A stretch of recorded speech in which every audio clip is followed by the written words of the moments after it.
What is up, everybody? Welcome to the Smoking Tire Podcast. This episode is brought to you by Liquid IV. Listen, dehydration is a big issue. You got to stay hydrated. I, myself, am not hydrated enough.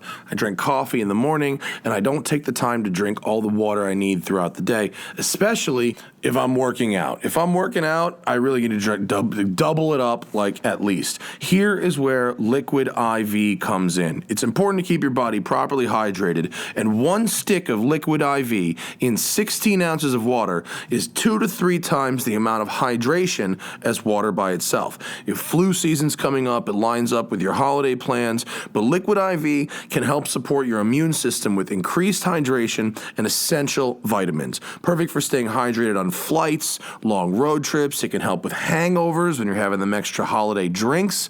And Liquid IV's best-selling hydration multiplier, it's got 3 new flavors now: guava, watermelon, and apple pie. Apple pie, it sounds a little weird, but it's actually really good, I promise. What I like best about Liquid IV is how I feel more refreshed after like 50 minutes of cardio when I chug one down with my last water. And that apple pie thing, like I said, sounds weird, but it's actually really cool.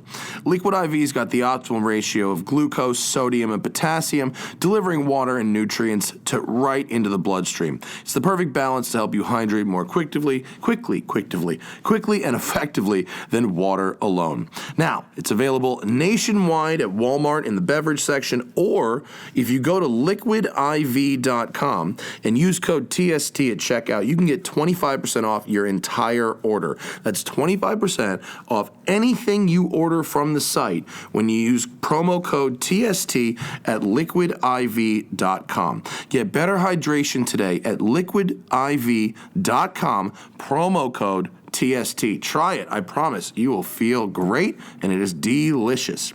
We're also brought to you by Off the Record. Listen, guys, traffic tickets are an entire economic ecosystem, and the only way out of them is by always fighting your tickets. Now, maybe you have one lawyer in your hometown that you're really about. I don't want you to give up your boy or your girl. They might be super helpful, but you're traveling, and you never know when the law can strike down upon thee with great vengeance, and that is why you want to have Off the Record in your pocket. They help match you with a qualified attorney all over the country to get that ticket off your record when you don't want it there, right?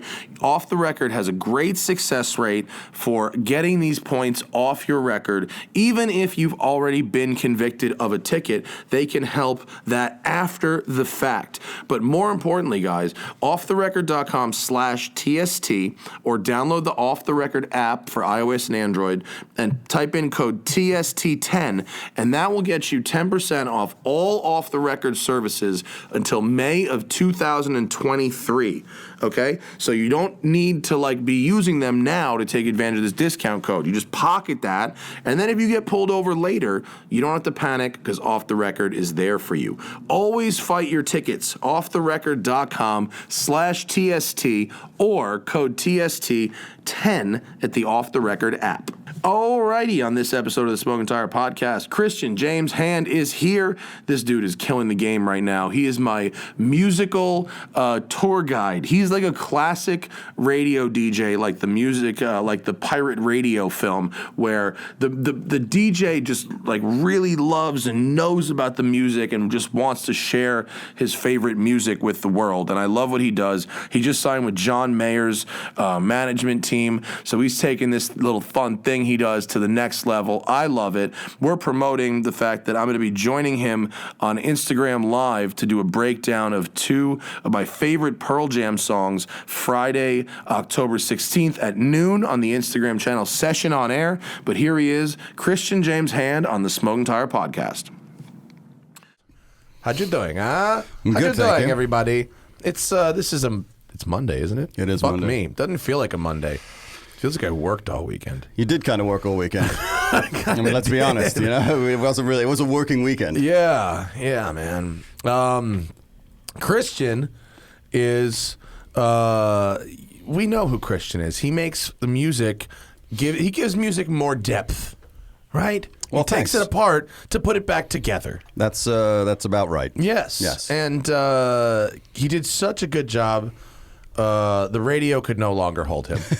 That couldn't be contained. And there are no laws. Well, there are a bunch of them. There's a lot of laws that govern this sort of thing that are really not fair. No, they're ridiculous. They're fair, like I probably shouldn't be allowed to use Metallica in my videos. Like I probably shouldn't. No, that is absolutely correct. That's not a fair usage. I know I picked a bad example because of Lars and Napster, but I shouldn't be able to use Metallica in my videos. No. But your shit is for the purposes of study and education. Yes. And that is different. Arguably, it would help people, encourage people to buy that album or song more frequently. I mean, the thing is, like, I'm not generally doing songs that are massive hits right now. They're hits of yesteryear that people need to be reminded of the dopeness of them, which to me, if I was an artist, I'd be like, fuck, that's great. Please do that. But I mean, I did. Well, it's interesting. I hate to say it. Please. You're not going to like it. No, it's okay. It's all right. I watched a half hour of content on Netflix while I was on. I wanted to fucking throw my TV out the window. And you should. Yeah.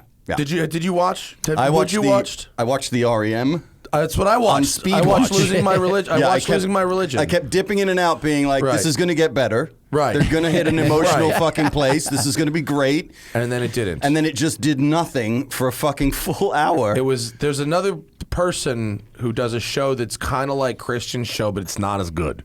Like straight up, it's not as good. Thank you. I don't think so. Your attention.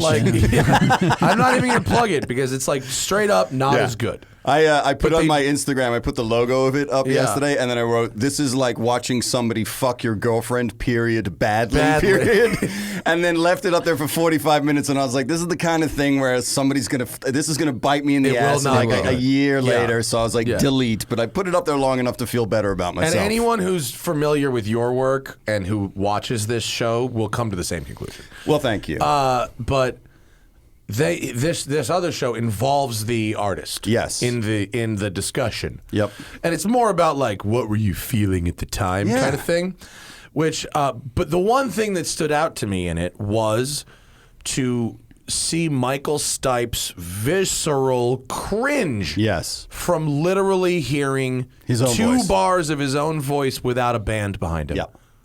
Which was so interesting. Yes. They all hate it. They all hate it. They all hate it, which is why I was amazed when I did What's Going On or What's Up, whatever. Is it Four Non-Blondes? Yeah, the Four Non-Blondes. When I did that with Linda Perry, who is a brilliant woman and has a rep, and she didn't know what for being blonde. I know for being blonde. Yep. When we sat down to do it, she looked at me and it was at NAMM in front of 200 people. And she was like, "What are we doing today?" And I was like, "Oh, we're going to go through the stems that she hadn't opened any of the emails." She was like, "What?" And I was like, "Yeah." And then not only was she cool with sitting and listening to herself, we get halfway through the vocal and I stopped it and she looks at me. She goes, "Man, I tell you what, if I was producing this bitch today, I'd be like, relax, take it easy. It doesn't all have to be at 11, Linda. A little dynamic would be beautiful," which was a great moment. That's but really a lot funny. of, I mean, when I did the Stone Temple Pilots session, the band, after the vocal had run, were all very emotional, especially Dean, who actually was tearing up, and he took a moment, then he came back and said, "You should understand that like none of us, our entire career, ever got to hear him a cappella, because when it came time to track the vocals, they would all get booted out of the studio, and they'd go play pool and smoke cigarettes, and then they would come back and Brendan, hear a song that had music basically on it. Brendan would comp the entire vocal.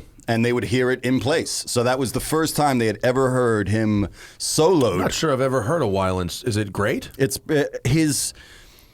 I'm not a huge... Grunge is my least favorite genre of all music, as we've discussed a number of times. But I will say that, the thing that Weiland had was what made Weiland. Like, you could have been Heroin, the lead... lots of it. It could have been that, but you could have been the lead singer of Candlebox. But instead, you were Scott Weiland, and there's a reason for that. Yeah. And well, he was able to... He had a really... he had a hard edge, but he also had a very soft touch.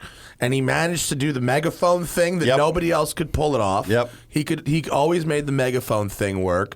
And he could Man, I saw him live once. He put on a fucking show. A front man, like a legit front man. Like there are four riders of the four horsemen of the apocalypse of grunge, and he is one of those four. Definitely. And to me, he's the Bowie.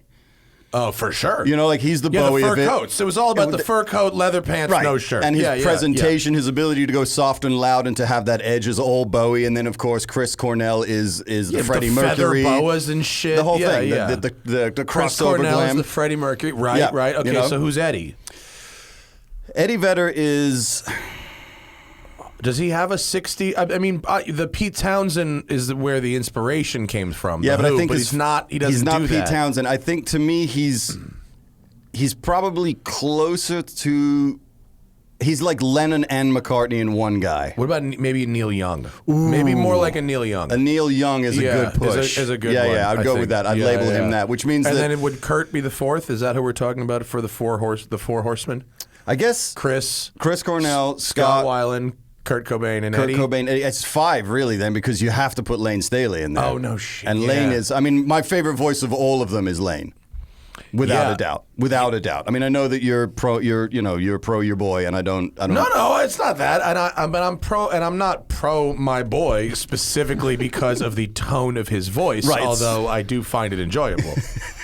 I think if we were objectively saying best voice, Chris Cornell wins by a mile. Hands down. Yeah. There's not even a question. Lane certainly had a very interesting style that lent itself just as well to loud or soft. Weird. Yes. Like that Unplugged album is my favorite Alice in Chains album, Yeah. actually. And even like the song Nutshell, which is basically like a whisper, is one of my favorite songs on that album. Yeah, he was when I saw Wood on 120 Minutes, that was the first, and I saw that and I was like, oh no, this is my boy. Like, did you see the acoustic Wood or the rock Wood? The full-on rock Wood when Rockwood happened, and I was like, who is this dude? Because the thing to me was that they were crafting their own version of the whole thing. Whereas, STP is, they didn't want to be a grunge band. They wanted to be Aerosmith, so their whole take on it was they were a classic rock band. Oh, they that's were interesting. They never wanted to be that grunge. Before. Yeah. And then, Pearl Jam to me don't come alive until Versus. As we have discussed a number of times. Christian doesn't like 10. Christian likes Versus. Versus is my favorite. Versus and Vitology, I think, are just fantastic. Yeah, but it's there's more depth to those albums than there is to 10. Yeah, dude, the artistic leap from 10 to Versus, it's big. It's huge. Like, I actually don't know of another band that did that. Like, I think maybe you could look at U2 because Joshua Tree is such a massive move from their previous work, but this is one out. And how many years is it? 2 years? A year? Like it's 93 is Versus, so 2. 2 years, and a year of that is touring. And then 1 year after that was Vitology. It's 94. bananas. So I think that half of 10 was written without Eddie. Half of 10 was written, and then they sent the musical demos to Eddie, and he sent back lyrics he'd written over it. But Eddie was involved from the beginning from there on out. So I think. So with those, hold on. So the 50% of 10 were those originally going to be Mother Love Bone songs? Yes. Oh, okay. So there was some Mother Love Bone stuff, and then there was also some unnamed demos that turned out to be Alive, Footsteps. Release. Can you do this with a cleft palate if you're going to speak? This was, according to Wicca Pearl Jam. The drummer at the time is Dave Abruzzese, who later replaced him several times over. Right, he plays 5 Bs, I believe. His sticks were made of birch instead of fir. And you can tell if you listen carefully that that's precisely what they sound like, I might add. Who would Lane's 60s equivalent have been? Who had the voice? Like Van Morrison? Yeah, that's tough. I mean, it might be Steven Tyler in a weird way. Like, you don't have necessarily the fucking sex addict swagger of Steven Tyler, but you certainly have the... Maybe Joplin, actually. Joplin would be badass. We cross over, do a little fucking trans like, action. The ability to scale up. And, I mean, the thing is that with, half the... Not half, I think. No, I would say that half of Alice in Chains is Cantrell. Well, yeah, because when Lane died, Cantrell was pretty much able to just start singing his parts. Right. Like, It's not quite there, but he got pretty fucking close. And the dude that they brought in is outrageous. The guy that is now filling is it. there a new lane? Oh yeah, he's a black guy from I forget where he came out. Oh, of, but it's the Seven Dust guy, right? he's ridiculous. Is it the Seven Dust guy? Is he from Seven Dust? I don't know, but in the context of African American metal singers that could impersonate Lane Staley, that's pretty that's much who I go to. Yeah. I mean, Seven Dust was awesome in the '90s. They were so. Is that the same guy? Can you see if the new Alice in Chains singer is the guy from Seven Dust, whose name I can't remember? But he still has the dreads though. Okay, well that should Killing it. help. They fucking ruled back in the day. They were so good. And Seven Dust is a great band name. It's a good band. It is a good band name. Yeah, for sure. I would go see Alice in Chains with that dude singing. I bet it would be awesome. It's fantastic. Like the recording and the new material that they put out was great. I mean, it's and that's a really, really tough gig. Yeah. You know, who got it tougher? That dude or whoever the dude actually is? That doesn't look like the same guy. No. I don't think that's the same person. It is Is not. it? No. That looks like a younger guy. That's Alice a in different Chains person. singer. All right. Well, sorry, Seven Dust guy. You still rule. Still rule. Still no joke. Who do you think did a better job replacing a hard singer to replace? This guy who replaced Lane Staley or the guy who replaced Steve Perry in Journey? Dude. That's a sham. His voice sounds really on point. Is outrageously good, but the problem is it's like karaoke. Mm-hmm. Wasn't that where they found him? Isn't that literally the movie Rockstar that happened in real life, where they got him out of a cover band? Yeah, and Rockstar is based on Ripper, who's the dude who took over for what's his name from Judas Priest. Oh, for Rob Halford. Yeah, so Rob Halford's replaced by Ripper in Priest, and that's what Rockstar is actually based on, because he was in a. Was it because they found out he was gay, or was it for a different? Oh, it was because he died. I don't. No, he's still alive. No, he's still alive. Yeah, right? I don't think it was because he was gay. I think that the backlash was so brutal from the Priest fans that I think Rob was like, "Fuck this," and then he just did his own thing. But it's like crazy. And it's like one of those things where like you go back and you look at all of Priest's back catalog, and you're like, "How did anybody?" Extremely homoerotic. Yeah, I know. The boys in leather thing, and they're like, "We're going out tonight," and the videos of them in the back of the car. It's so good. Now you look back and you're like, "This dude was the whole time." That's like the Lil Nas X guy too, and he was like, "Here are the 19 rainbows on the cover of my album." right. Here's a surprise. You guys didn't newsflash. fucking get any of these signals. Yeah. Well, the thing with Ripper was that Ripper was and I think he was from a Judas Priest cover band. So that really is the exact photocopy. Yeah, it's the Whereas I exact- don't think that the Journey dude was in a Journey cover band. I think he was just like a karaoke video of him killing the game, I think. Oh, it was literal karaoke. I think it was like something like that. Either way, Ripper is the foundational version of that. The actual from playing in a cover band to playing the real thing. Is he still the singer in that band? No, I think Rob came back. He did. Okay. Yeah. He was like, "I've got this, lads." Everyone- Are we going with rainbows on black leather? Because now I can come back and do the fucking gig if it's all right with you. Yes. Northern states only. And some slightly more liberal southern states, obviously. Or cities specific South to. by Southwest. Yeah, one Texas gig, lads. Austin and then we're out, all right? We helicopter in and we helicopter out on the cover of darkness. The only black leather helicopter in the fucking world. That'd be hilarious. Have you seen the cars that people are wrapping in fucking leather and velvet now? I've seen a velvet one. The velvet got one of them guys goes to LMU. He's like a student. No, It's a really? Bentley wrapped in leather. Well, the Corvette catalog we saw the other day had leather covers for your side mirrors. You can add. Oh, that's And now they're blue. that's now a factory option you can get? No. So if you buy a Corvette, you get subscribed to this catalog automatically of like all right. awful stuff that old people put on their shits. Like it's the equivalent of these shoes for your Corvette. Right. Like that's that's basically Got New what it is. Balance Corvette It's adaptions. like it's like chrome glue on Right, garbage yeah.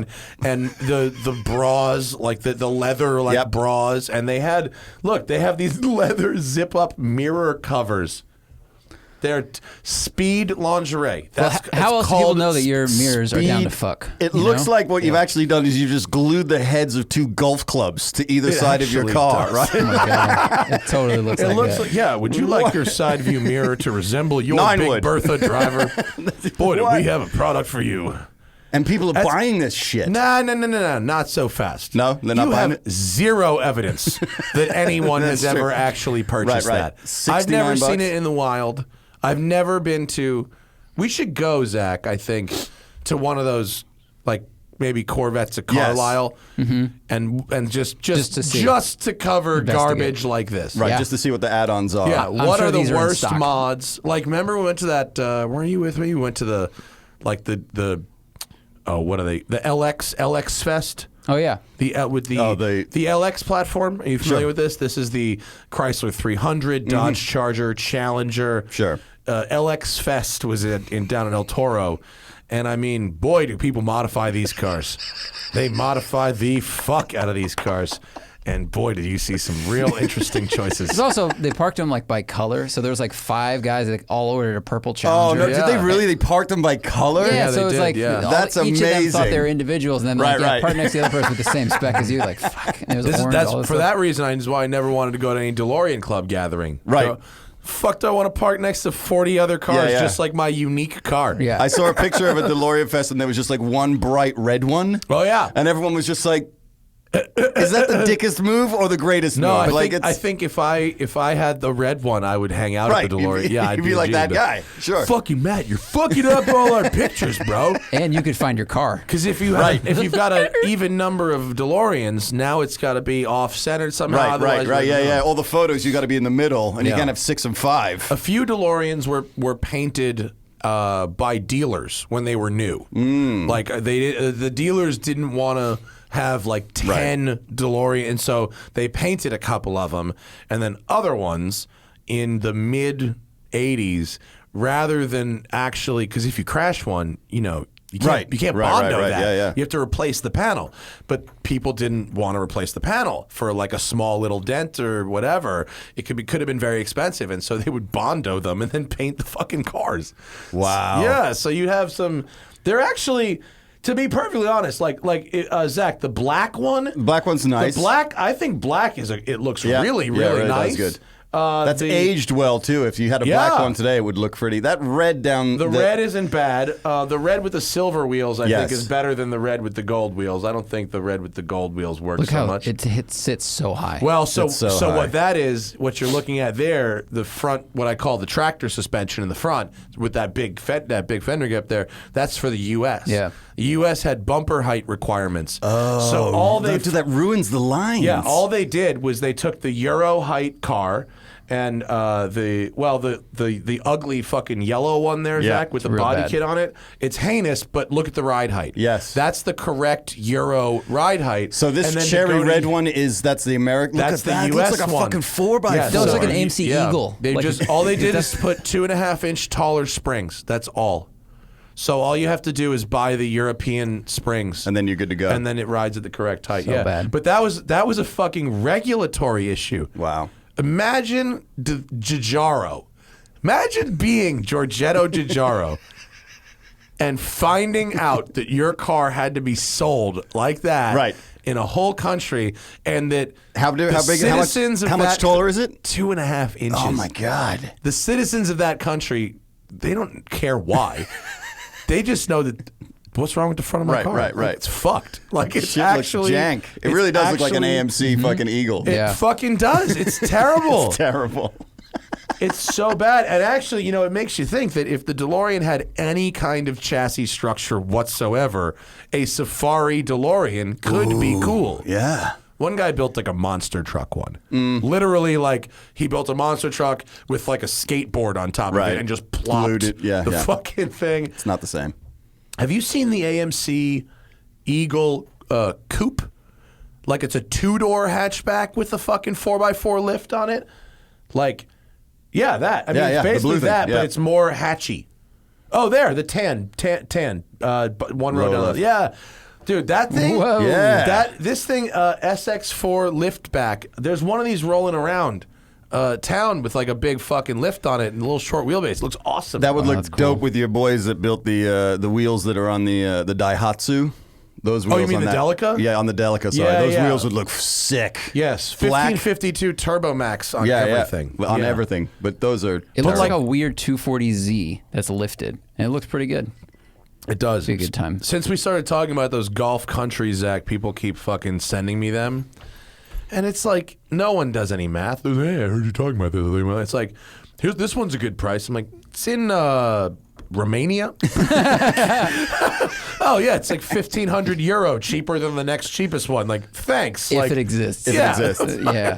And then It's you like gotta- there's like a cow next to it. And you're buying it sight unseen from a dude in Romania. Yeah, nope. It's never a good guess. Never sure. They're sending the that's cow. not the way to go. Yeah, it's not happening. The Wow. lifted hatchbacks Yeah, yeah. are, I mean, dude, look at the rear pumpkin on that thing. Look Yeah. at the differential. I think the drivetrain was all stuff that ended up being in the Jeep it Cherokee. was Jeep, right? Yeah, Was it really? Yeah. Yeah. So that thing could be rugged. The AMC Eagle kind of became the Jeep Cherokee, sort of. Interesting. Well, In and a back lot of then ways. they didn't know how to make cheap four-wheel drive systems because they barely knew how to make them at all. So everything right. was industrial. Like, Right, there it was was no military like, spec. This is a Yeah. CVT with half shafts. It's just like pumpkin in the front, pumpkin Yeah. in the back. Speaking of drive shafts and pumpkins, I was going to get on the freeway this morning, and it was double turn lane onto the freeway, and there's some traffic, you know, because a broken down car is blocking the left lane. And as I pull up, it is a pickup truck, late model pickup truck. I think it might have been a Dodge, but I just wasn't paying attention. Drive shaft on the ground underneath the truck. It just fully just fell out and is laying on the ground underneath right next to the truck. I'm like, Holy oh, shit. that guy's gonna be there for a second. yeah. That's not going anywhere. You need a tow truck, sir. Yeah. Flatbed that thing. Oh man, this morning I was going to pick up a car and it was in the Hollywood Hills. How the fuck do people live up there? Oh, Those dude. roads to get up there, how annoying. I you- saw a garage. I mean, Oh, yeah. there's a garage. It's like, what is getting The in rake there? is like that going into 45 degree angle, There's like- actually, if you go off of Lookout, if you take a left off of Lookout going north into the hills, as you get further in, there's like there's these pieces of red curb that have like white arrows on them, and they went in a few years back, and the story is that they went back a few years and then they cleared them all off, and then the people in the hills actually complained, and the city had to pay to have them put back in because what they were. It was Jack Nicholson had painted them there so his coke dealer could find his house late at night when he made the phone call. literally And it was directional arrows to Jack directional Nicholson. arrows to Jack Nicholson's Get head. the fuck And it was outta like here. it was a red piece of curb with like 4 white arrowheads pointing. so pimped. funny. And Jack went out and like had somebody do them for him, and then they the stayed neighbors- forever. And then the city went in and was like, cleaned them off. And then everyone was like, "Oh, you put them back, dude." Yeah. So It's now they're like they washed bright off red. of Banksy. Right, exactly. They're like bright red, brand new, but they no longer go to Jack Nicholson's house. But Oh, yeah, they don't. That's just what they use for that's what curb they, signage. That was what it was back in like the 70s when he lived up there. This is avant-garde curb signage inspired by Jack Nicholson's coke dealer. Yeah. Someone's gonna sell that curb when he right, dies. pull it. It's so good. Well, they kind of made, Dennis Hopper and Peter Fonda like lived right around the corner from me in Venice. Oh, that That right on that Main Street, right off the Windward Circle there. Yep. And it's like the second floor of this thing. It's like it's got one of those rounded walls that has the glass bricks. Yep. Like no one builds anymore. But they put a big Dennis Hopper fucking mural of him like on the motorcycle? Harley right next to it. They've got kind of like a shrine there. It'd be kind of weird to live in that apartment. It would. Like, When someone paints that, you're like, quit blowing up my Everyone's spot, taking man. pictures of it and shit. Yeah. Well, my friend, unbeknownst, bought the Freddy Krueger house, which is and like woke up like the first couple of weeks into Halloween, and like everyone is taking just taking photos in pictures? front of the house. She's like, "What's going on?" When I was leaving your house the other day, I drove down to Santa Monica, and that surf shop, like JR Surf Shop, whatever, was like it was on Santa Monica Main Street. Right-hand side as you're leaving. Yes. And it's like it just went out of business. I It think. just went out of business. Yeah. Do you know who used to have that apartment above it? No. Malcolm McDowell from 2000 really? from Clockwork Orange. That was where Really? he lived forever. Oh, that was his weird. place. There's a lot of strange celebrities. Like Angelica Houston lives like on Windward in Venice. she really? Like, yeah, like. Oh across yeah, from and the that townhouse, you the showed me bar. that like Yeah. weird, but that It's an place enormous is house. enormous. It's a 7,000 square foot house Yeah. with like homeless people sleeping in And front that of it. It's compound, crazy. that like weird square in front of it that's bizarre. Yeah, The yeah. Venice celebrity tour is odd. Anna Paquin's selling her house. Oh. They've been there 6 months. Have they really? They built it. Took 3 years to build. They're selling And then it. they're like, yeah, the homeless problem's too great.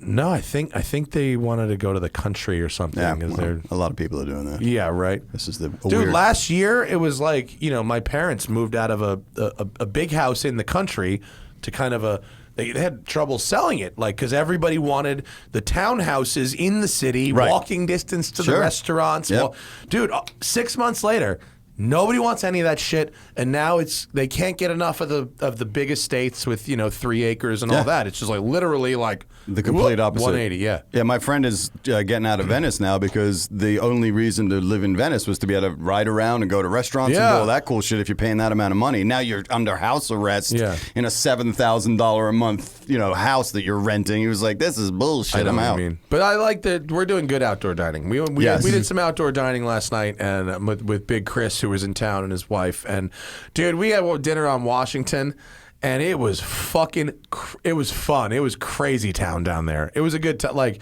I wasn't worried about like getting COVID. It wasn't that kind of like dense, but like the bike light parade, and yeah. there was like fucking motorcycles coming through, and like old lowriders. It was like Did you go to the Lowrider Fest? I didn't. Yeah. But someone You should told have. me that there was a lowrider Yeah, fest on going Abbot on Kinney. on Abbot Kinney. That's the Whoa, best. cool. That's the best place to do a lowrider fest is Yeah. Abbot Kinney. It's like showing up in the Hamptons and Yeah. being like, Yeah. fuck it, we're doing it here. That's the opposite of gentrification. Right? Like we're bringing Fuck it your in. Lululemon. Those guys have so much fun, man. They just Yeah. cruise 50 miles an hour. Cars look great. Yeah, Yeah. They got nothing, and they're not showing off in the normal way of showing off. They're Right. showing. And my favorite is the The 3 wheels. Oh, of yeah. course. You have to. I've Side never to side gotten to hit the pancake? switches like that. yeah. I've only like fucked with Vinny's car, which is Right. on airbags, which is good for parking and then driving. But Yeah. but like if you're out there and you have a proper car on hydraulics in Los Angeles area, Right. where I can drive on 3 wheels and I can drive while bouncing and Yep. shit. You're in. The problem with filming with lowrider guys is I think there was some kind of precedent that started like many years ago. A couple people were and they were like with donks and stuff, and they would like be making fun of them. And so pretty quickly they were like, "Listen, we're not about you coming down here to like Right, be right. like, what's this silly thing you're Yeah, doing? like social bitch, we safari? take this fucking seriously. this is Like, culture. Yeah, like Right. don't come down here to fucking make fun of us." And so I think people thought when I was like, "I want to do that. It looks fun," that they're like, "Don't make fun." I'm like, not trying to make fun of you. Right. It This is not legitimately ironic. no, it Right. really looks awesome. Yeah. Well, when I was out with I think it was the first time I came out with the Gravediggers, and we ended up at something, and there was like 900 Impalas all showed up that just look, and we're coming from the East Coast, so we'd never seen fucking anything like this, We're just like, what the fuck are these things? This is outrageous. Like paint jobs, the wheels, like the whole, and I love the entire culture of like, it's the least showy car in the world. And yeah, then I mean, you it's just interesting fucking how make that it, developed right? as sort of the gangster's car, Right. Because they were undesirable. The Yeah. muscle car guys weren't really into them because they weren't like the sporty ones. The Bel Airs were sort of like the old sock Right, hoppy right. guys. You know what I mean? Yeah. Yeah, the roller And skate, sort of sock like- hop dudes. Yeah, and sort of like the It was like literally like a ghetto. the of, guys like, in like Compton, when they were kids, they would see like the successful like doctors and dentists True, and right, shit right. driving them, and so when they bought them later, when they were 30 years later or whatever, 20 years later, and they would modify them, it was kind of how that worked. They'll do a parade down Hollywood Boulevard like routinely back in the days before in the summer, and it would be like 50 all on the 3 wheels Yeah, just yeah. going through. Oh, and it looks it's great. so sick, dude. Yeah. It's so sick. There was a takeover of on Friday, I think. I think one of the models is called a PK Ripper, but basically they're like adult-sized BMX bikes Yep. that are very popular right now. Like it's a BMX bike, but it's fucking bigger for Oh, adults. Yeah. Big Is that- wheels and the whole thing. Well, when we were kids, there were BMX bikes that were called, I think they were referred to as cruisers, but they just had like a 3-inch larger wheel diameter than the BMX bikes we raced. Yeah. And it was just a different race class, but they looked like more adult size. Yeah, these are pretty much like BMX handlebars. Yeah. right, it's like a mountain big- bike-sized BMX. Yeah, Right. basically. Yep. But there was like a takeover of like, I shit you not, like probably 2,000 of them. Nice. They shut down Washington Yeah. for 20 minutes. It's like a night. Was it a night ride or a day ride? No, it was day. It was day ride. dense. There's a bike club that meets downtown, and they do a loop where they come from downtown. They go all the way up here to Venice. Seemed really then they fun. go back over, and and it's like 3,000 kids on bikes, just fucking killing it. But everyone at the end of the ride seemed very tired. Oh, yeah. They're not a They good don't way have to get gears. around. Yeah, there's no gears. There's no dude. gears. They kind of looped one way, Pat. We saw them going one way, and then like we were on our way to dinner, and then after dinner we saw them like the other. Holy shit, is that them again? Right. And they were exhausted. Yeah, no. I mean, the thing is that you're trying to do like a 1 in 18 on one of those things where it's just like, oh, this hill never ends, man. But It's a like- lot of people were riding very comfortably while doing a wheelie. Oh, yeah. I don't know if that's the bike or the skills or It's the both. skills. It's the Skills. skills. It's the Yeah. skills. Can you ride while doing a wheelie, Zach? Not for very long. No, But I not saw for that I saw a long. 12-year-old the other day when I got off to get gas, and he was just like 12 o'clocked up, riding Yeah. with his friends who were riding at 6 miles an hour, and Yeah. they're riding normally, and he's just like boop, ba-doop, ba-doop, Yeah. his wheel standing. Yeah. They just figure it out. Yeah. Perfect it. Massive skills. I wonder how many times you have to crack the back of your fucking head on the ground before you figure that one out. Have you seen? There's a few, video of a probably. guy riding with no front tire, like Yeah. I've seen just cruising. I've seen that guy ride by my house. Really? Is it in L.A.? I don't know. I saw. it on There's a Instagram. guy It's amazing. straight up who rode a mountain bike past my house With on no one front wheel. with no front connected, and I was like, "Listen, if you wanted to steal bicycles, this That's is a the way to valuable do it. skill. Yeah. This is a valuable skill to have. It's also- who's even going to stop you? Who's Nobody. Because you look like you know what you're doing. Right. And on top of that, it's an incentive to keep the wheelie going. Like, there's Right. no better incentive to get that balance point spot on How? than ditching. Let me ask you a question, Christian. Hand. Yes. How do you stop? Right? How do you, what do you? I bet You jump off the slow back. down and yeah, you hop off the back, you right? yeah. But if you get tired and you put that fork down, You're oh fucked. Boy, That's goodbye over. teeth. Yeah. I mean, the other thing you could have is you could have if you had rear pegs. Right. You could step off the pedals onto the rear pegs, holding the Oh. balance, and then just flip it out from Yeah, underneath you. You could do that too. You know, but that's if you haven't stolen somebody else's bike that doesn't have pegs on it. So you should Be get really the evac selective either way. about which bike you steal when you do this trick. Yeah, these dudes. Oh yeah. Well, that guy's on a motorcycle. I know, that's even Subaru, crazier. Yeah. No, this guy was on a. And then yesterday, while we're on the topic of bikes, someone had built.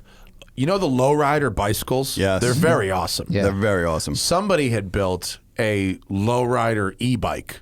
And it had a big battery like my e-bike does, and it had a big hub motor. And this dude was mobbing, right? He seemed like he was mobbing. And then I looked a little more carefully. You know, have you ever ridden like a chopper? Yeah. With a long front fork? Yeah. Describe the steering. It's at best, it's horrible. The worst, the worst imaginable it's steering. So right? bad. Yes. Yeah. Like I've ridden bitch on somebody else's bike with that, and I was like, we're gonna die. Yes. How do you even turn? Right. So you have, because as you're when you have a long fork, right? As you're turning the fork, it's not just turning left and right. It's flopping from Right. side to side because the fork is almost horizontal. So your front wheel is leaning over like this. It's not turning, right? So the dynamics of a vehicle like this are a horror show. Now, consider the fact that this fucking thing was a hardtail. It had no suspension, no front fork, no rear fork. And he had a balloony rear tire like it was a chopper, and then a little fucking skinny front tire like it was a chopper. And to compensate for the lack of suspension, the rear tire was kind of underinflated. So it would bounce on the rear tire while he's trying to fucking manage this front Oh my wheel. God. It's 25 feet in front of him. So many geometry changes. And I see So this guy many. coming in. At first, I go, "Wow, look at that! That's cool." And then I go, "Oh my God, look!" Yeah. And I go, "Look at this guy! He can't steer this thing." Can't steer and it. he almost has like 4 crashes in just the one corner. Yeah, when I used to do my Sunday morning motorcycle ride with these dudes, one of them had a ridiculous chopper, and it looks so dope. Yeah, they do. But like when we went up to, we'd stop at Neptune's talking Net. about chopper. Yeah, chopper. Yeah. So we'd stop at like Neptune's Net and just the fucking performances this poor dude had to go through just simply to park that park, fucking thing I know. I was like, dude, it's so dope in a straight line, and then you should just get off it and have somebody truck it back to your house, and then just do the straight line again. Like it's so You gotta not put it worth on the it. trailer to get around a corner. Yeah. And take it off the trailer. Go again. How much of that Dennis Hopper movie had the bike actually parking and stopping? It was just them rolling. It was for it like was always a straight 2 hours. line, and Yeah. then they were parked. So there was Yeah. never any substantial turns in that movie. What ever. you want to have you want to have an air jack system. So like it would be on like a Lazy Susan, right? So you go, and it lifts the bike up, and then you just spin, you pivot, Right, and then right. put it down, and then you go. It's awful. Yeah, handling is important. On I a motorcycle, recommend especially emphasizing Yeah. handling in really anything that you're doing. Handling over vibe anytime. I say that for my women and my motorcycles. So we have Christian on not just because we love him, because that's why we had him at the house yesterday. We don't need to have him on the show That's for that. true. Thank you. He kind of got chased off of one platform by the law, and so Yeah. now we found a way to optimize Instagram Live. Yes, which And- I'm now being chased off of daily as well. Are you really? Oh, dude. Here's the crazy thing. The Eagles have Don Henley has a team of 60 people who 24 hours a day just hunt down Eagles copyright infringement. Is that true? Yeah. You really do? I tried to 60? I started I really with feel like I haven't gotten anywhere in life. I started with Nah, that guy has too much money and too time. much money. And so I wanted to do Hotel California. 10 seconds into Hotel California, 3 times in a row, binged immediately. Didn't even get to the verse. Like the guitar cranked up, bling, dong, bling, bling, bling, Yeah, yeah. out. Yeah. And I was like, okay, that's a glitch. Same thing. Can't touch the Eagles at a 10-foot barge pole. Maybe that's for the best, Which is, honestly. there's some great songs, don't get me wrong. It's the spirit of the dude. But then I can do Umbrella. That's like weird. huge hits. Like I did. Maybe Rihanna doesn't have 60 she doesn't people. have people doing it. No. No. They probably convinced her that one person in India Is good would enough. do just as good a job. And Yeah, she could he save needs to money. sleep when I'm on. Yeah. So the Eagles is a nightmare. But I've the other day the big one from the past 2 weeks was Foreigner. Fucked me every time. Really? Yeah, which is so bizarre. But the way that the system works is completely, we call it the bot, and it's arbitrary because it'll just like it busted me once for Foreigner, and then I got all the way through it, and it's just the way that it works is so bizarre. It doesn't actually. I thought that it was analyzing the waveform. It doesn't. It's like Shazam, where it has a fingerprint of the waveform. So instead of being the whole waveform, it's a fingerprint of the waveform, and it's just binging Whoa, fingerprints all the time. And if it busts you, it busts you. That's why I don't archive them. Everyone's like, "Oh, dude, it so bums me out that I can't watch this when I want to." And I'm like, well. First off, I think, I'm a radio guy, so to me it's kind of dope in the day of everything on demand to have something you have to plan around fucking seeing. I mean, I did Pink Floyd's Echoes, which is 23 minutes long. I did all of it the other night. 3 hours, man. Really? It was fucking I hope outrageous. you got donations for that. I did get that. The thing is that, You can go to thesessiononair.com and donate to Christian while you're watching his Instagram lives. which is and people are very generous, and it's really nice. But I like the fact that it's something that you have to plan to see, and if you miss it, you're never going to get to see it. So I did that one, and then the other one that was huge was I did Prince's "Let's Go Crazy," which was Prince. First off, that's Prince's stems are like the white whale of stems. Like and the only reason they're available now is because unfortunately he passed. So his his people are like, let's make all the money we can. Yeah. All in. So Slang 'em. Yeah, slang. So they put the stems up for remixes, which is how we found them. Oh, for remixes. So that's what right? they So do, you can right? And- sell the remix, right? Well, what they do is they put them out, and then this is people just don't understand how the digital world works. So they make them available for DJs to do remixes with. Well, what's the first thing you're going to do if you're a dickbag DJ who's just got the Prince's stem? You're going to give them to your friends and be like, "Oh my God, dude, I got Prince stems." Yeah. That person's going to be like, "Well, fuck it, I'll just post them on the interwebs." So the minute you let them out, everybody has them. So I get them, and I did it on a Wednesday night. And it was the response was bananas. And then like Jimmy Jam's in the room, which is crazy because Jimmy Jam and Terry Lewis are like the two dudes that invented basically R&B as it exists post 19. They did all of Janet Jackson's work. I mean, I was actually I was playing the keyboard stem, and Jimmy Jam hadn't been in the room yet, and all of a sudden his first entry into the room, he just goes Oberheim OB8 setting C15. And that was it. And the reason he put that in was because he's the dude that invented the Oberheim OB8 setting C15. So he's in the room, Rainwolf's in the room, Peanut Butter Wolf, who's huge, is in the room, John's in the room. There's a bunch of people. And then all of a sudden, Wendy... So there's a contingent of people who listen to you, Yeah. but who also know them. Yeah. And are alerting them that Yeah. this is going on. Right. And they're then coming in Yes. and not being shitty about it. No. So then Wendy and Lisa show up, and Wendy and Lisa are Wendy. I forget Lisa's last name, and I apologize for that, but it's Lisa, Wendy Melvoin and Lisa, and they were the keyboard player and the guitar player for the Revolution. So this is huge. So it's like the first hour, I'm 20 minutes in, and I'm like, oh my God, like I'm high as fuck to begin with. So now my brain is working on like a number of things, like trying to work out if they're going to bust me, are they going to hate this, blah, blah, blah, blah. So it ends up being 2.5 hours long. So we get to the vocal, which is, the way I've paced the show is like the vocal is the big fireworks display at the end. And this is Prince. It's unmixed, which means it has no reverbs, no delays, nothing. So if you're listening on headphones, it's like Prince is inside your brain. And that's the one that begins with, ladies and gentlemen, we've gathered here today to talk about this thing called life. So it's actually the sound of Prince talking to you from the other side. It's like binging into your head if you're high enough. So it's really weird.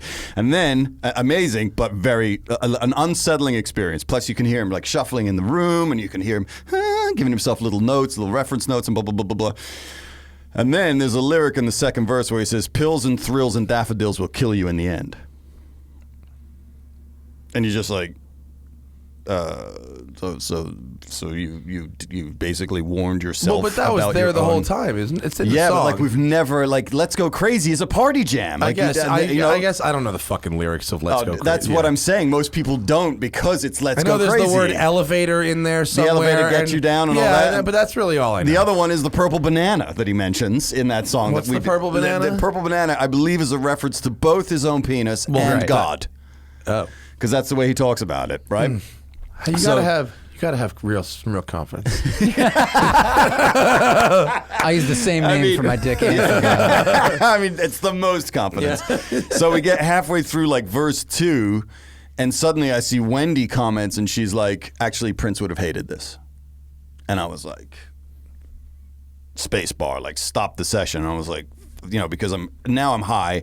And it's one of the things that I always worry about is that it's as a person who sung myself, as we would talk about earlier, you get Michael Stipe is really uncomfortable. So it's one thing if the person has passed and you get permission from like Stone Temple Pilots because they want to be part of the experience. It's another thing to do it on a platform where you're not asking anyone's permission. You're not, and I suddenly started to have like the paranoid stoner freak out where I was like, holy shit! Like, my God, everybody hates me. Right? Oh my God, it's me. Turn it off. You guys, they hate me. I'm just trying to do the Lord's work. What is the purple banana thing? Purple bananas work. So yes, I was like, so I stopped it and I was like, this is one of my fears, especially when it comes to somebody who's passed, that this is actually incredibly invasive because it's such an intimate thing to be part of. And I said, Wendy, if it's cool, I would like you to decide if we keep going, because I think that. I'm in my brain. I'm like, I can't keep going. Like she's told me that Prince would hate this. Like you can't. Once that's in the air, you can't just be like, well, fuck that. Here's the chorus. You know what I'm saying? Right. So I was like, I would like you to decide if we keep going, and if you don't want to make that decision, then I will decide. If you tell me that you don't want to make that decision, then I'll decide to end this right now, out of respect. So then the chat room goes. So we got like the 20-second lag, same as you have. So like the chat room goes quiet, and we just wait. And then Wendy posts in, and she was like, "Actually, this is a beautiful way to pay your respects to him and his art. I back this 110%." And at that moment, well, it's like you could have fucking kept the first part to yourself, lady. You freaking me out over here. It actually ended up like being saved and like this really dope moment of like. For somebody to be, like not 20 seconds later, by the way, there's a moment when she and Prince are harmonizing together in the chorus. The hero in a story needs to stumble, so that's actually perfect. Right? Yeah, that's the point, right? You got to have the moment, and to get that blessing. It's the beginning of the third act of the film. Yes. Precisely. And for everyone that was involved in it, it was like this holy shit moment of like, did we just actually watch this all happen in real time? It looks like the drummer from Filter showed up the other day, and we were talking about Filter, which was dope, and then Brad from Rage Against the Machine. So it's been kind of cool to have. Isn't everybody in Filter a hired gun except for the main guy? Except for Richard? Yeah, and they all hate him. He's one of the worst interviews I've ever done. I forget, we were talking about it yesterday. It's either 20 Feet from Stardom or The Wrecking Crew. I forget which where it's all about the musicians. The and they talk about how this guy was just like, I fucking wrote the song, you just show up and play it or whatever. All right, it's Richard Patrick, whose brother is the shiny Terminator. Oh, Robert Patrick is that guy's brother. So I interviewed Richard, and he used to play guitar. The way he came into music, that's as like established, was that he played guitar for Trent for Nine Inch Nails for the first band. And I saw them together, and he threw Richard Patrick off the stage into the crowd and was like, "Get the fuck off my stage!" like live in the middle of the show. It was ridiculous. So I brought that story up with Richard, and he goes, "Yeah, I'm not fucking talking about that guy. We're giving that guy no fucking press." And then like stone faced me, and I was like, "Oh, this is going to be okay." short. So I was like, "So we don't." I actually said to him, "So we don't really have much left to talk about." And he goes, "I guess not," and then walked away. And I was like, "Okay, that didn't go well for anyone concerned at all. I guess I won't be dealing with some Richard Patrick ever again," which is a bummer because I think "Take a Picture" is a fucking phenomenal song. There's three really great Filter songs. But anyway, it was dope to have the drummer What's from the Filter third show one?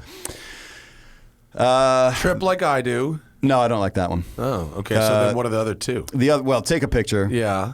Hey Man, Nice Shot, which is just fucking epic. And then there was one called The Wrong Way, which Hummer ended up licensing and using the shit out of when they were trying to sell people farming trucks. So those three songs are my favorite. That's funny. Filters. You meant the brand. I was thinking there's a band called Hummer. I thought you meant they covered it or something. No, you mean fucking the actual parking truck, the actual farming truck. So those three Filter songs, two of which were written by Gino and not written by Richard Patrick either, which I think annoys Richard nonetheless. I bet it does. But either way. And the one that he did write fucking is with Crystal Method. Yes. He wrote. Well, it was him and the other partner in the band wrote "Hey Man, Nice Shot" together, and then the Crystal Method one, which is the Crystal Method are no fucking joke either.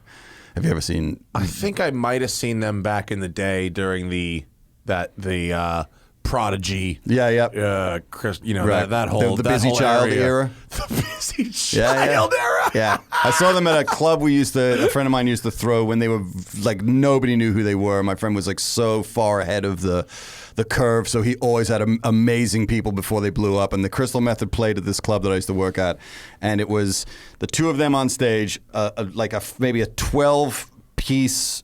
A 12-space rack, and then they had both of their keyboards on these massive springs, and they would fucking put the keyboards like all the way over and play them, and then let it go. No, I have and it would seen go that. So it was almost like they were playing guitar solos and shit on it. I totally remember and it was that. fucking awesome. Yes, I remember standing there and being like, "This is the coolest thing!" Like they kept doing that. It was so good because it made being a keyboard jockey look kind fucking of cool, rock and roll. Because you can't like keytar it. No, you need something. You need something. Yeah. Because if you're jumping around with a guitar, you look like a dick. You need the springy thing, or you need like the Hammond B3 with that big fan going. Whatever the fuck that thing did, I don't even know. The Leslie cabinet. Whatever the fuck it did. Yeah. I wonder if they have. Yeah, I mean, it's really. Let's talk about that. Who had the coolest fucking shtick on stage that with keyboards? Well, with anything. Like I remember a band called Story of the Year that I used to really like. Yeah. And they would straight up climb on their cabinets and do fucking backflips off the cabinets, and they would at certain points in the song, huck their guitars off, they'd trade guitars in the air, and fucking catch them and just keep going. I was like, where do these guys come from? What the fuck is going on here? The Cirque du Soleil of Story of the Years. And then Rammstein and their Fire, or Static X and the Fire, and I just watched the Rammstein documentary that my buddy Jonas did. That's on Netflix, which I hadn't watched. There's a Rammstein documentary. It's basically it's the film of their last big tour, and it's the Paris dates. Quest for Fire 2. The Rammstein. Dude, it's fucking unbelievable. Rammstein. Dude. Anybody got a light? So here's the thing that these guys did. Their keyboard player, talking of bizarre keyboard rigs, their keyboard player is playing in profile, so he's not looking out at you. He's playing sideways. And the whole time he's playing, he's running on a treadmill. What? So I swear to God. So I was like, I had to rewind it 3 times. I was like, there's no fucking way this dude's on a treadmill. And he's in profile. It's like one of those treadmill desks. Yes, but it's a treadmill, and then the keyboard is up where the treadmill controls would be, and he's running for the whole show on playing a fucking keyboard. Do you think he just doesn't get enough workouts on the road? I think it's either that, he's like, this is the best way for me me to keep the hips so Yeah. small. Guys, I Can have you the only Google stationary Rammstein position treadmill? in this whole thing, besides the drum up. But I didn't sign up for this. Yeah. Okay. Do you know how much weight I put on when we tour? It's There's a- unbelievable. Because like when my wife was working at Facebook, they had a bank of those treadmill Right. desks. Yeah, yeah. And I was like, who the fuck is really The guy from Rammstein.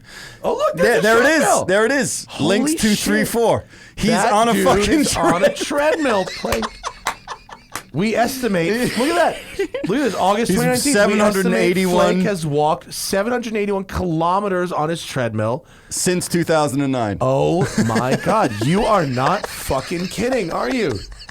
So that is the most badass keyboard setup I think I've ever That seen in is music. Absolutely hilarious. I gotta find pictures of this thing. That is the best keyboard setup in our Right? music. What's Oh, the look, deal with Flake Two and of his... our members have arrived with a big bag to stock their liquor cabinet. Excellent. Nice. Wow. She was at the Cars and Coffee yesterday. Yeah. So he's got a treadmill. He's got a treadmill. Tommy Lee did his little flippity dip thing.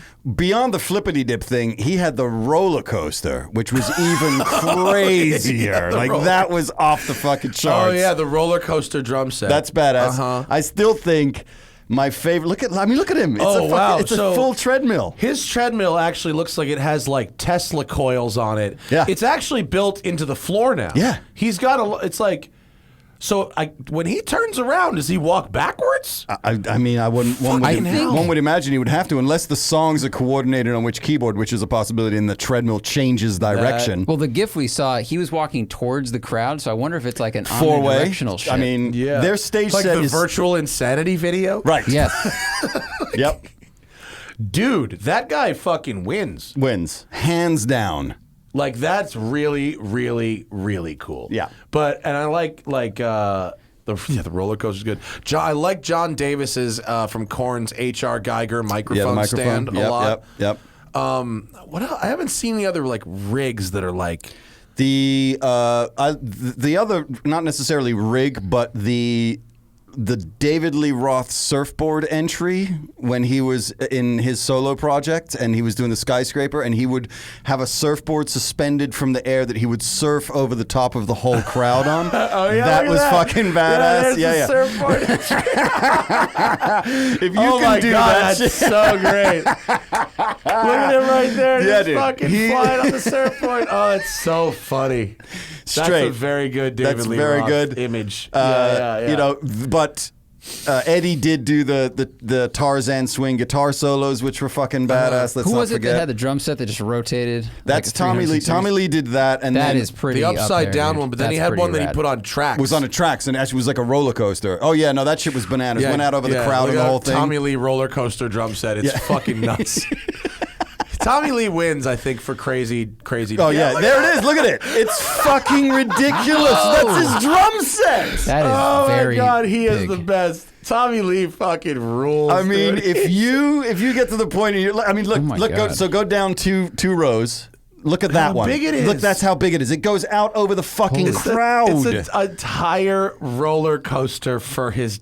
To Yeah. paint the picture, if you were at like a city fair where they bring the little fair in, they close down a couple streets. Right. This roller coaster is bigger than what they could set up. Yeah, yeah. It really is. Like if you've ever been to a baseball game a basketball game at the Forum or something, that's Yeah. the floor of the Forum, and it's going halfway from the stage to half of the floor of the Forum. Kids under the age of 10 would cry if you put them on this. This is a big roller coaster. That is nuts. Right? That's real cool. So, I mean, if you can get to the point, and the thing is, like, you can see it actually has to be double tracks because the drum riser isn't, it's like wider Yeah, it than needs to just be a single stable. track. Yeah, so it's Yeah. got to be able to fucking, and the insurance Look at of the, like, look at Oh the my picture God, of him the upside insurance. down. he's on upside it. down right there over the crowd. Look. I think he does that entire track upside down. Yeah.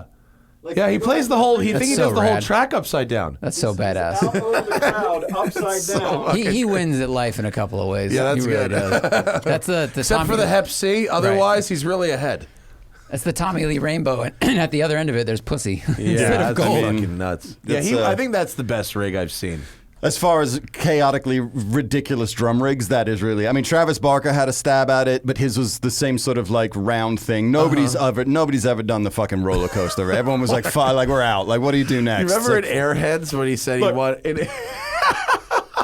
They had to build 2 fucking sides of it. That's so cool. Like, what is the insurance? The fucking insurance company's like, oh, for fuck's sakes, what are you doing this year? And he's like, all right, check it out.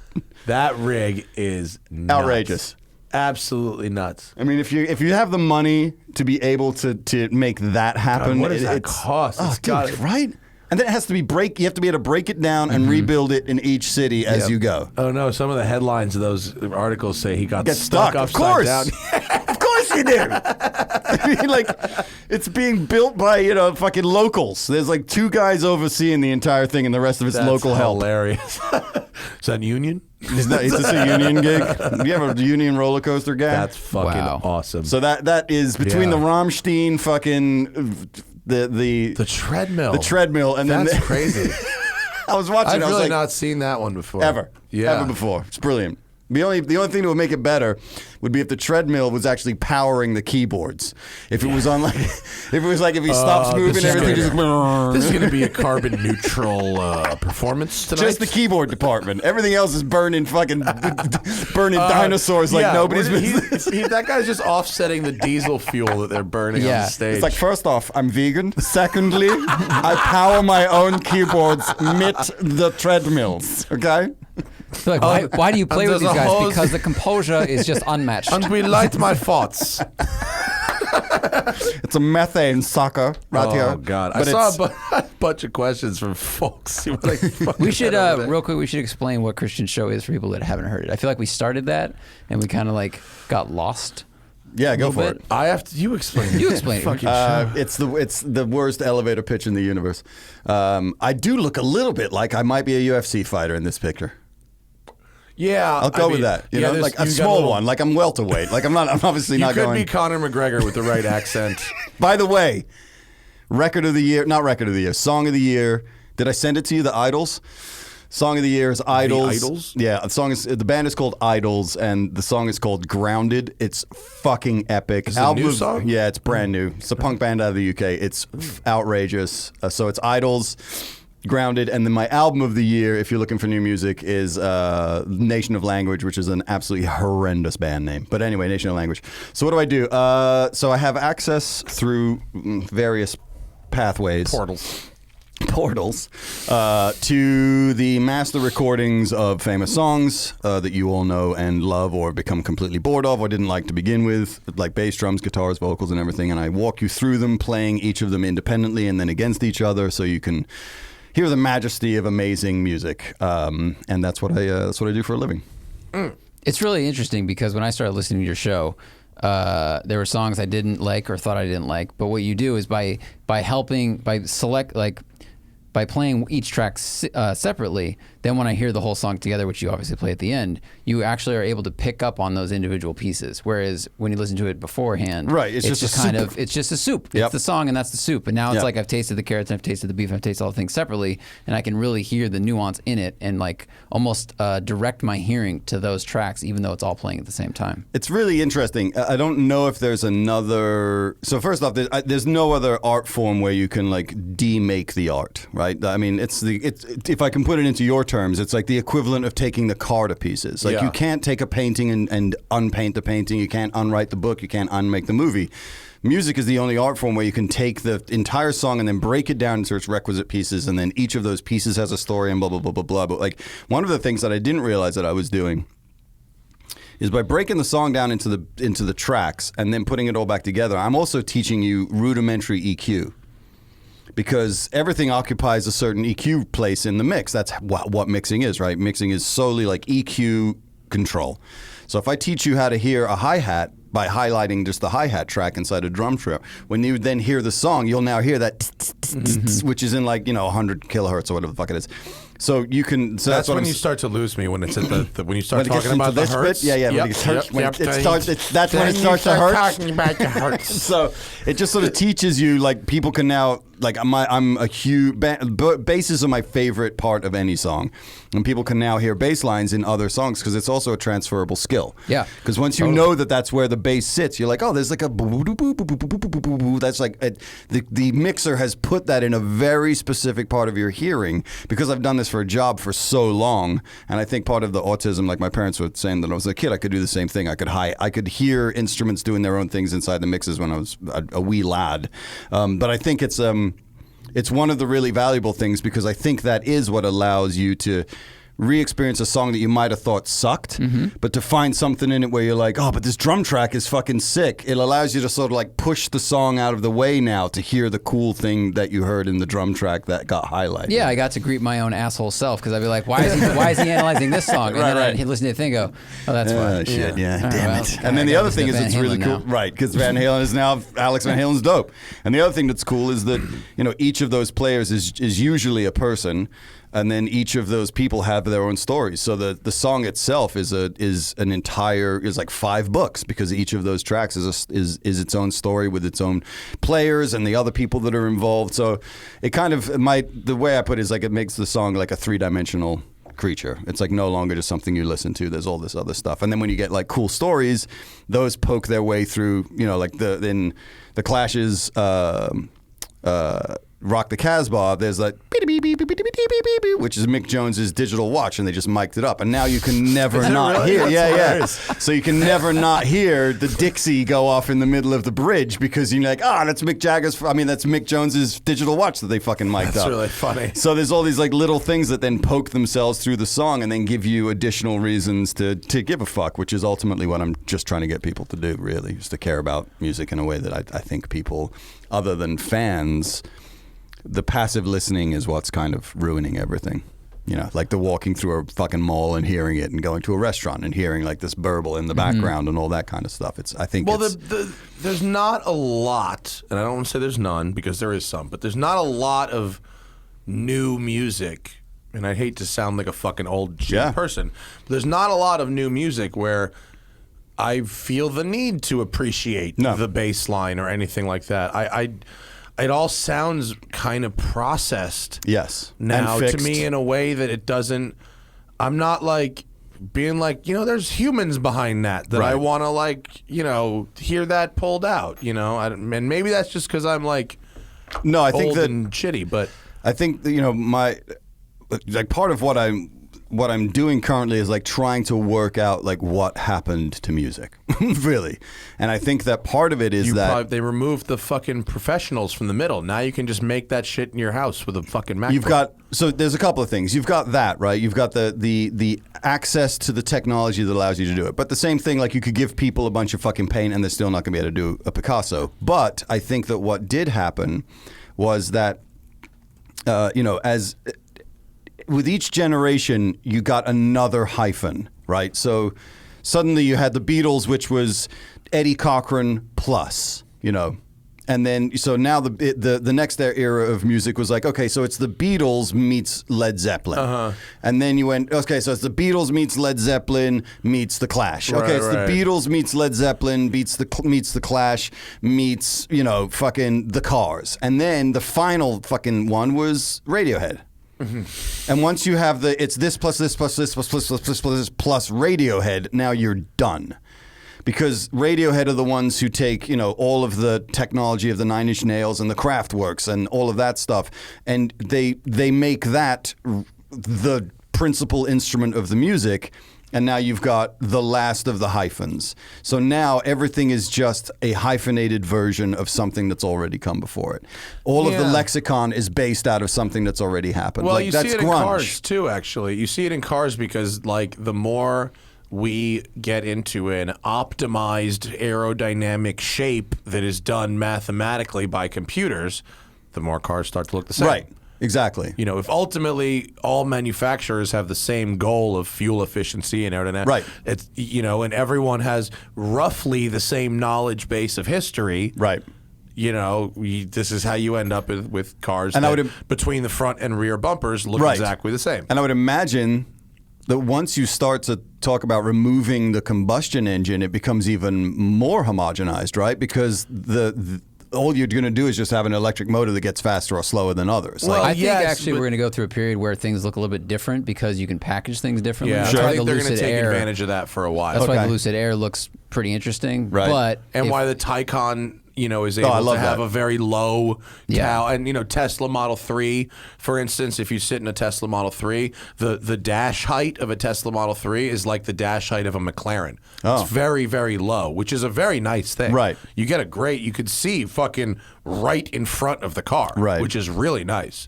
Yeah, I think so- that and the other thing that happened with music is that we really lost our outlets. Like MTV disappeared and just became fucking reality TV. Radio sucks because why would you listen to a format where you've got fucking DJs who aren't allowed to be, enthusiastic about what Yeah. they're playing, they can't be themselves. They're literally just a cart machine that's like, the van's gonna be at the fucking Shell station, or that fucking stupid shit, or here's another useless factoid that I've said 50 million fucking times. Because when I was on my classic rock radio station in LA, I was brought in to be the music guy, and I was on for 2 weeks, and then I walked into my fucking program director's office, and I was like, how many songs are in our catalog? Like, the library, how big is it? Because I'm fairly sure I've heard every single song at this point. Because I was on the air 5 hours a day, 5 days a week. Yeah. So that's a lot of music lot. that you're hearing. So it's really possible if the library is small enough, you're going to burn through all of it. And so this is fucking insane. This is a classic rock radio station, Market 2, Los Angeles. Basically the genre, the years are 1969 through 1989. That's probably where you stop, because Joshua Tree and that sort of shit is now being played on classic rock stations. So that's 20 years. That's 69 to 89. That's some of the richest years of music ever. Guess how many songs are in the library? Oof. I bet it was less than 500. It was 120 songs. that's oh my not God. Yeah, that's not good. That's not good. That's 20 so years. Yeah, it's not That's good. 6 songs a year Yeah, from that's not 69 through 89. Yeah, it's not good. And you're wondering why your audience is bored as fuck and telling you that every time they turn on the radio, they're hearing something they already heard. Yeah. Because that's how like the jack format worked, right? Like the jack format, I'll honestly Well, this say is it. why I like listening to Pearl Jam and I don't like listening to Nirvana. Right. You know what I mean? Because I haven't heard a Nirvana super deep cut or a Nirvana Ever. new song like ever. Right. You know what I mean? And you're not going to. And I'm not going to. And now it's even worse than ever because with the way that Spotify and those things work with the fucking their algorithm finding you music that it's like so many data points on a song that you fast forward over or a song that you let play all the way through, that those algos can get really, really good if you use it actively. So why the fuck would you need a person interrupting that? Well, the reason that you would need a person interrupting that is that you should have air talent that can hold 2 hours of conversation with you. yeah. And can fucking, because nobody wants to be on their own. So the music is part of it. But then if you had a DJ who was talking to you and you knew who his girlfriend was and you knew what his life was like and you had commonality with him and his experiences and the things that he did and even the music that he picked and played for you, that's a friendship that could last decades. That's what like morning having, shows do. A music sommelier. Yeah, right, exactly. Yeah. Or you're like your fucking music head friend who you hung out with who was always Yeah. like somebody described It's me. It like was them really DJs on pirate radio. right. It's That's like that's that. what the gig used to be, right? Yeah, That's what DJs were. They were voices that you trusted, and you were like, all right, he's going to play 12 songs this hour. 3 of them I'm going to think of garbage. But the other 9, 5 of those might be my favorite songs of the fucking year. Yeah. And like one of the nicest compliments I got paid was somebody said that I am your dickhead brother's your older dickhead brother's best friend who shows you the Led Zeppelin record before anybody else. And I was like, that's the coolest compliment that you can be paid, because that's a the good job one. that you would want to have. Yeah. Is to be like, I don't want to be your older brother, but I want to be your older brother's best friend who's like, hey man, your brother's a fucking douche. Have you heard Led Zeppelin 4, by the way? Because it's fucking sick. Put these headphones on, kid. Yeah, it's going Don't to eat blow those your brownies. mind. So that, I think that music has just been really badly cared for by the people whose job it was to look after it, because ultimately they left because the people that took over the industry were people that just wanted to make money. Same as any industry, unfortunately. Yeah. But I think that it's broken, and I don't think that genie goes back in the bottle. And I think that that's why I'm really grateful for the job that I've been allowed to find, is that I get to be really, really enthusiastic about music that everybody already knows. Because introducing people to new music is very, very difficult. Yeah. How many times have you played your new favorite song to somebody? Like, there's going to be a bunch of people that check out fucking Idol's Grounded and are like, this is garbage. I listened to the Blue Nile Oh, all the way through. on your headphones. All the way through. What did on you my think? Odyssey Did you get high? headphones. What do you mean, did I get high? What does that mean? The Blue Nile high on You mean Odyssey like headphones more- is like more extraordinary. high? Yeah, like listening high. Like, did I get especially high? Did you get especially listening I don't high? even know how to get high anymore. I'm not really sure what that even means. I don't really get high. Edibles. You got to switch to the edibles. That's when you get if high. I ate 60 milligrams, like, I Yeah, would yeah, get high. you'd get high. Yeah, Yes, yeah. that's No, true. But then I'd have to like just walk around all day with the headphones Yeah. until it kicked in. Perfect. Be very unsure. Yes, the Blue Nile record is amazing. But once again, like these are I'm an active music listener, and it's really difficult for me to find new things that blow my Yeah. mind. I try. I listen. To like Sirius XM, like all like the new. All I listen Nation. to new stuff, Right. And not that I necessarily trust Apple, but like I listen to like Apple Music Radio, like the new new playlist or whatever. I'm garbage. not finding a lot, No. honestly. I mean, I Not have a the lot. new music playlist on Spotify that is like their curated new music, and I fast forward through. That's how I didn't even find Idols through that. So I think the last band that I found that was new that I liked was Nation of Language.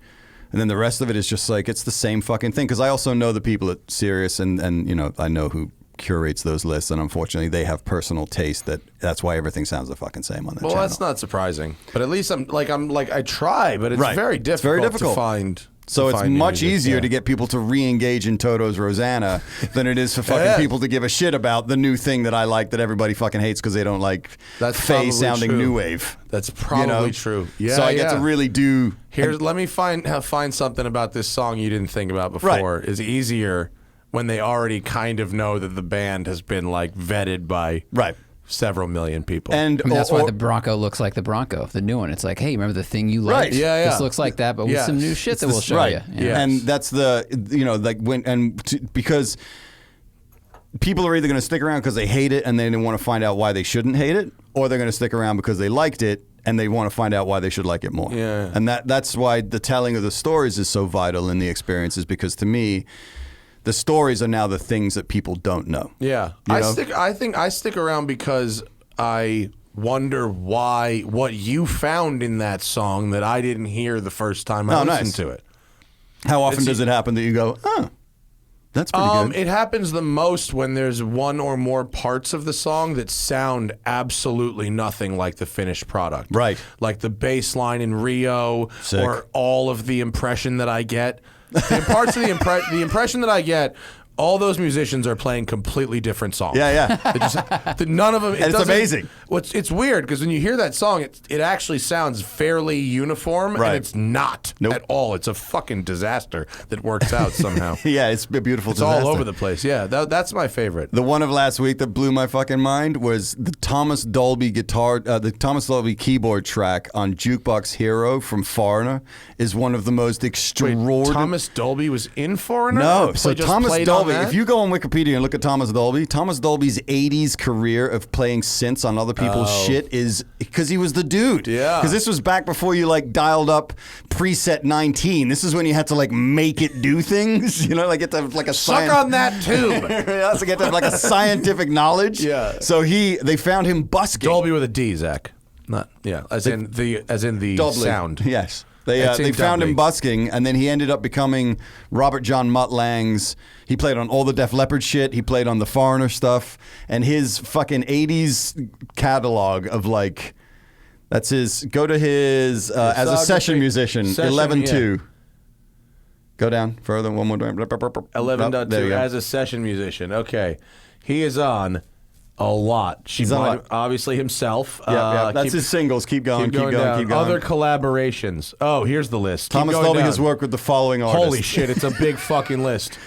Belinda Carlisle, Bob Weir, Foreigner. Foreigner, He played on David all of Foreign Bowie. for George Clinton, Herbie Hancock, Howard Jones, Wow. Joni Mitchell, Roger Waters, Def Leppard. Prefab Jesus Sprout, Christ, Peter yeah. Gabriel, Jerry Garcia. George Clinton. Yeah. Not a lightweight. No, dude, Joe Walsh. Yeah. Fuck yeah. All right. Eddie Van Halen. Yeah. this Yeah, I mean, dude like, did and it was all over the place. Like, he wasn't even just like, I'm just going to do the keyboards for the new wave guys. It was like everybody, man. Thompson Twins, Stevie Wonder. Yeah. It's fucking crazy. Wow. What's the Dolby Cube? I see that reference. Do you know what that is? No, I don't, but it's probably something that he invented Some because he's sound also like fucking thing, right? Yeah, he was. Because Is he the Dolby in Dolby? Like No, Dolby Sound? Is it he's not- different? he's not Dolby. Unrelated. Unrelated Dolby. The Dolby Cube. What the fuck is that? It's Jump to the Dolby Cube. I don't know. There you go. It's a studio bound. Oh, it's just a studio. It's just that's the name of a band that he was in. It's just he performed soundtrack work for Howard the Duck as the Dolby Cube. Perfect. George Clinton, Francois Kevorkian, Oh my God. and Leah Thompson. Weird. So Weird. so that track was one of those that was because with the Instagram sessions are cool for me because I don't listen to the stuff regularly on headphones, and prior when I do the live show, I have to have a really good knowledge of each track, so I have to sort of like listen to it over and over again to know where the story's going to go. But when it came to the Instagram live ones, I'm like, I don't give a fuck. Nobody's paying for this shit. This is 10 people. I don't care. So I get to I don't prep them. I just put them in, do the markers for the different pieces, and then I'm listening to it and sort of like learning it as it goes in real time.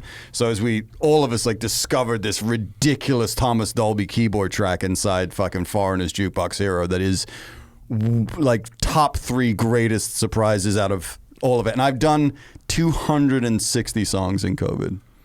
Whoa. Yeah. It's a lot. That's an hour. Each song is at least an hour. That's good. And it's fucking amazing. It's good. I mean, that's why the people Echoes who listen thing should give you money. Well, thank you. Go to the but session on air and donate. It's the Pink Floyd Echoes was fucking outrageous. We've got some questions from some people. And by panic sack, he moved the computer and went the wrong way.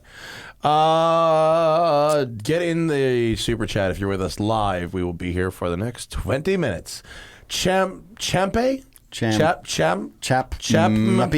Muppy. Christian loved the sessions, but he wants to see more Australian bands in there. Yeah. A little Silverchair. I do have some Silverchair. I just don't give a fuck about Silverchair, but I Good, should. that's the right attitude for Silverchair. Exactly right, Christian. Spot on. Fuck Silverchair. But they work. They're very, very talented. I've done 3-minute work songs. I've done In Excess. The thing is that there's not a lot of Australian bands that made the jump. That's why In Excess and Men at Work were like, everyone's like, holy shit, they're fucking Australian. I'd love to do some split ends if I could find it. I want to do Midnight Oil, but the only song I have from Midnight Oil is The Power and the Passion, and I want to, if I'm going to do Midnight Oil, you have to do Beds Are Burning. Dude, I've heard Beds Are Burning on the radio like a lot recently.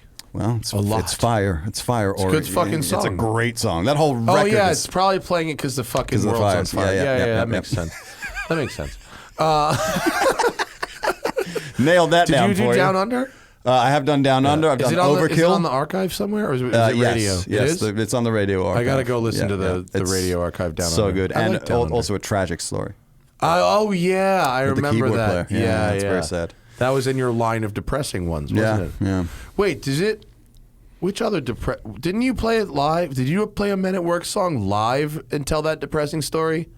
No, I haven't done. I don't know if I did Men at No, Work you know live. what it was? What It was Big Country. Oh yeah, It was Big Country, which is Heartbreaker. very depressing, but Yeah. was a good Stewart. one to hear live. Yeah. R.I.P. Stewart. And also, Matt, do all German cars fall apart at 60,000 miles, or just Audis and Minis? They are the worst offenders by far.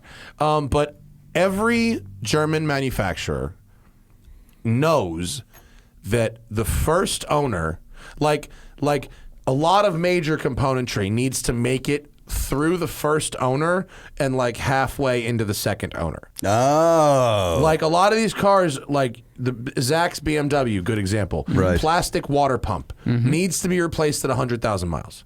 Like, Second owner. There's just like, there's a bunch of Right. shit that's like that 100,000, that service that happens somewhere in the second ownership that Is costs massive. a fuck ton of money. Right. Yeah. Well, because the way you get like a customer base is the first person that leases it, it works great. Yeah, right. dude. Yeah.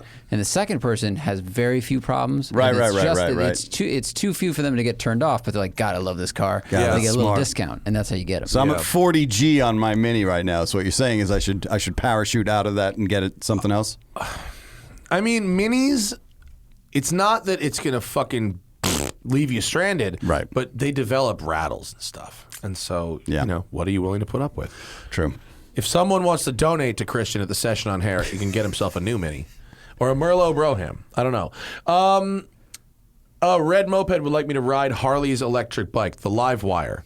I imagine that's what they mean. There's a new Yes. electric Mhm. Harley. Yes, there is. I have absolutely no idea if a press bike exists in LA.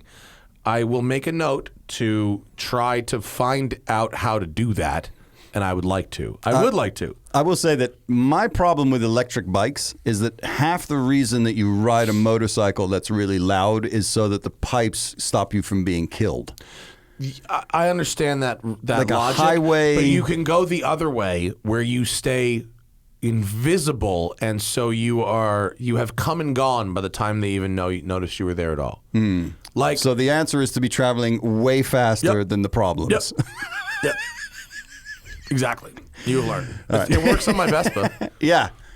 All right. The Vespa is effective not because people move out of not because they see me or Right. hear me and move, but because I am past them and gone by the time they've even realized I was there in the first place.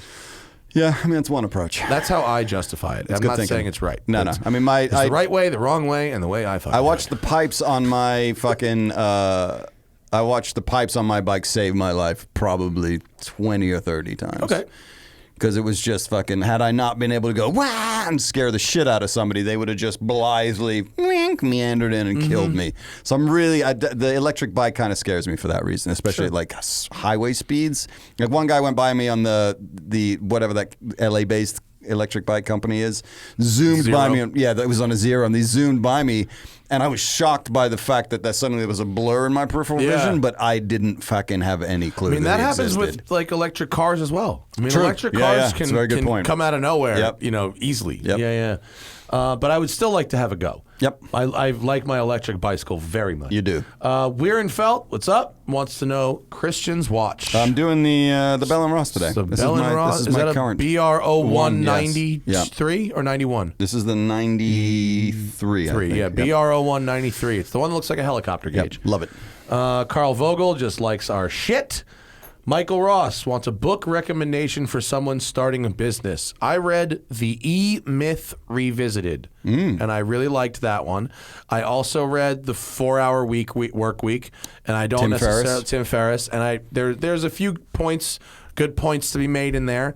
And I also read The Subtle Art of Not Giving a Fuck. Strong. Which is a really useful book, actually. There's Right. some very good tips in there into how to not make yourself over available, which I actually think is a problem in our modern digital age. is Yeah. Employees and employers that are both. The employee feels like they are expected to be available to the employer 24 hours a day just Right. because they've got the phone in the pocket. So the E-Myth, Subtle Art Not Giving a Fuck, and 4-Hour Work Week are where I started. I would recommend Blink. What's Blink? Blink is it's by the guy who did the Malcolm Outliers, Malcolm Gladwell, Yeah. right? Yeah. So he did a book called Blink, where he went and researched, and basically the upshot of it is that the decisions that you make in the moment are genuinely the better decisions in your life than the ones that you think about considerably. Oh, interesting. That if you, I that's would why it's check called that out. Blink. If you, so it's and it goes through like pilots and like he researched like plane crashes, and it's not just like Malcolm Gladwell being like, oh, I just think rapidly and you're great. He actually like went in and really looked at what the solutions, the problem solving is. Okay. So it's a great book for that. Oh, cool. I'll check that out. Caleb wants to know, what are your thoughts on the band Royal Blood? Get a fucking bassist and another guitar player and a fucking drummer. I'm so over fucking 2-person bands. Like there's a band called Japan Droids, who I fucking out of Canada, who I love. Saw them live, guitar player, drummer, kind of fucked me off a little bit because I think that setup is boring. And then when I listened to the record, they had a bass player. I'm like, if you have a fucking bass player on your record, then have a fucking bass player for your bring live one show. with you. You know what I'm Yeah. saying? You make it your roadie and just be like an extra $20 a week and you can play bass with this kid. Fucking yeah. So Royal Just Blood, mime great. it and play the album. Just get a bass player. Who's this episode's Purple Banana winner? The sessions are rad. Let's go crazy. It was mind blowing. So there's 2 awards that you get in the sessions. The first is the MVP, which is the person in the track who is just like the track just couldn't exist without. The Purple Banana is from the print session. The Purple Banana is the moment in a performance on the record or on the song that is so fucking extraordinary. Sometimes the MVP and the Purple Banana are the same thing. Yeah. Sometimes it's 2 separate. Purple Banana on this one, it's always going to go to fucking Our boy over Always here. Zach. It's always Zach. Ray Lee said he's looking forward to Dream Theater tonight. So yeah, can you hit up what's his name from Misha? Periphery and just let him know I'm doing Dream Theater tonight because he might be fucking stoked about it. Okay. We're What gonna, song? Do you know what song? Yeah, Panic Attack. 7 minutes of bruising fucking Dream Theater math rock. Nice. I saw gonna be someone ludicrous. yesterday, and I bet you they're in a band local, and their license plate on their Volkswagen GTI was MATHROC.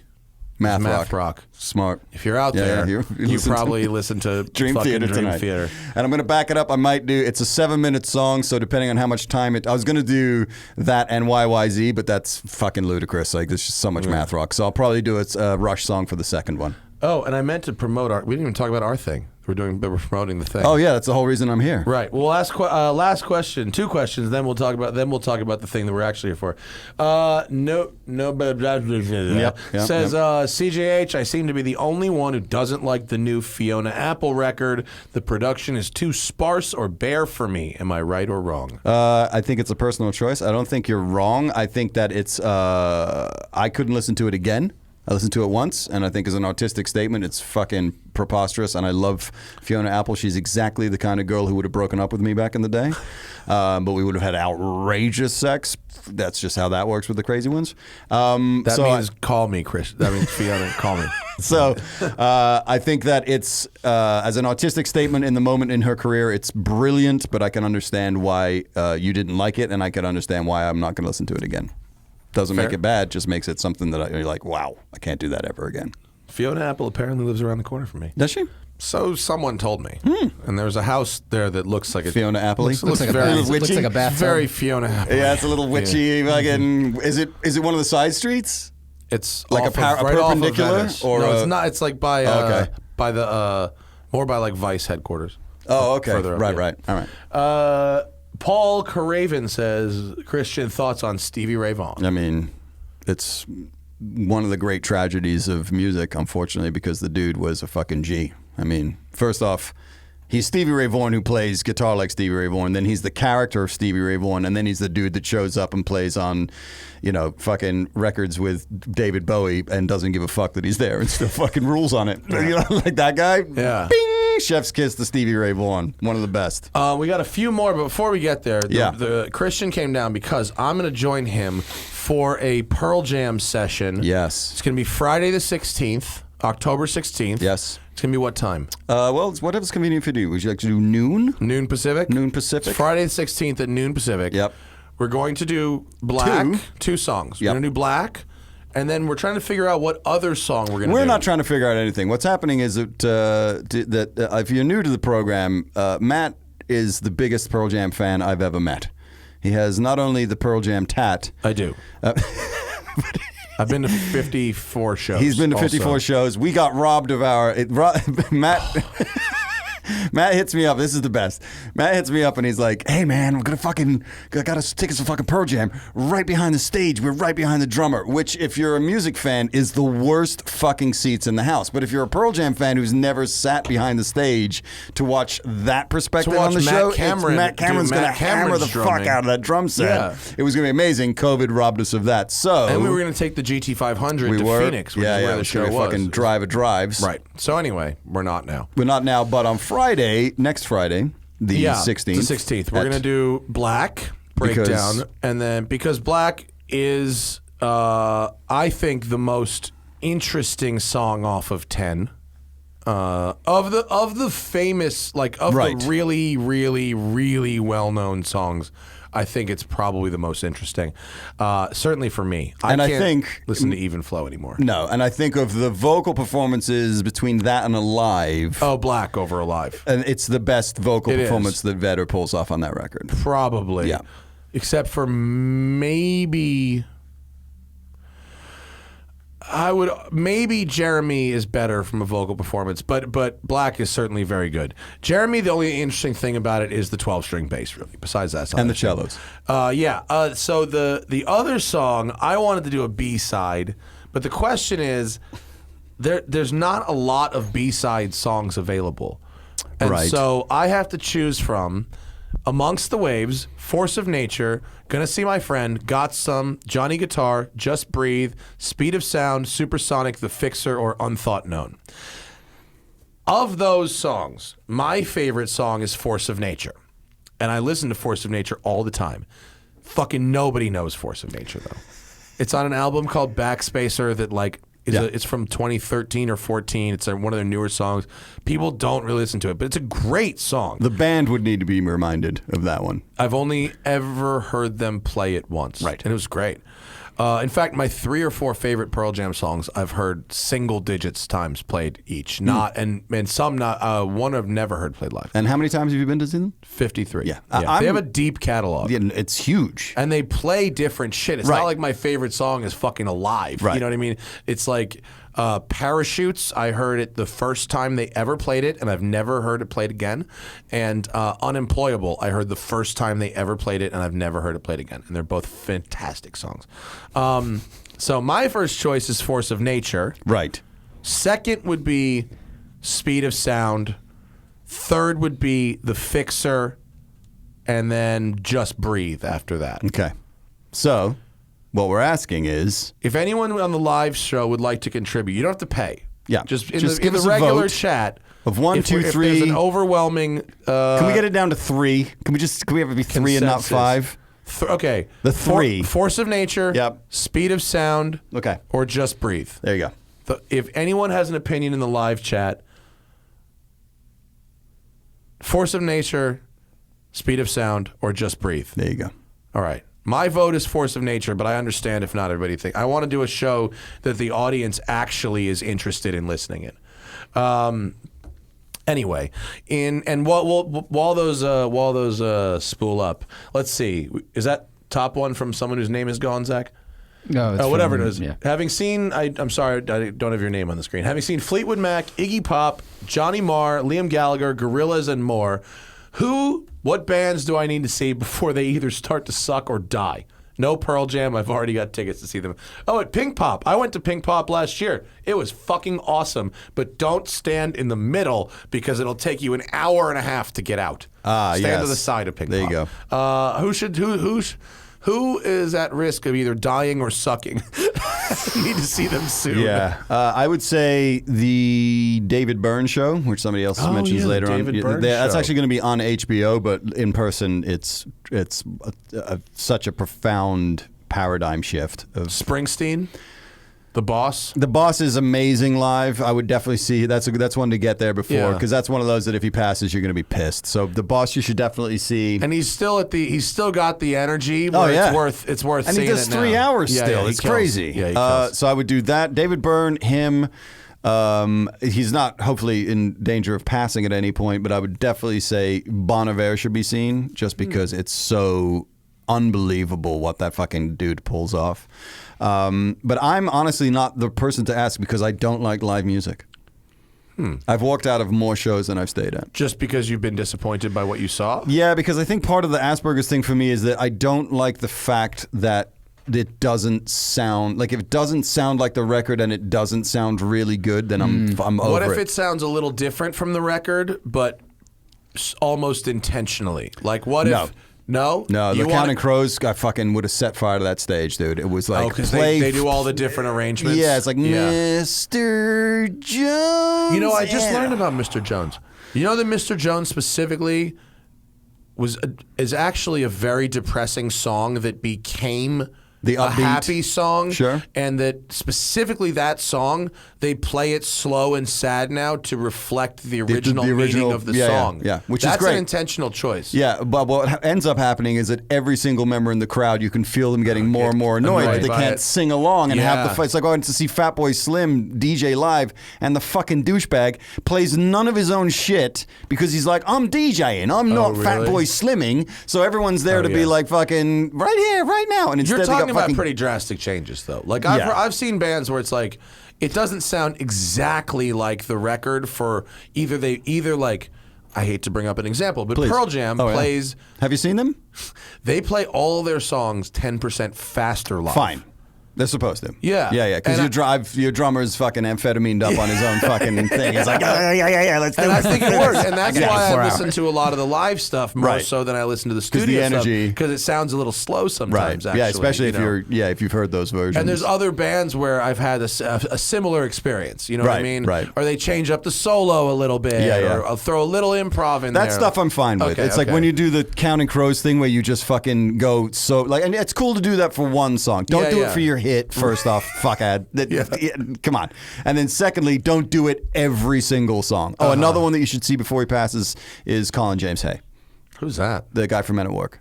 Oh. His solo shows where it's just Really? him with an it's absolutely beautiful. Really? Oh, yeah. cool. When he does them again in LA, we'll go. Because he used to do Largo like once a week. Oh, really? Yeah. Oh, I would and go to he's that like tells 1,000%. stories and he's Yeah. so fucking funny and endearing and his voice is amazing. I would And go to that. it's a good night to hang out. Yeah, definitely. So do that. Yeah.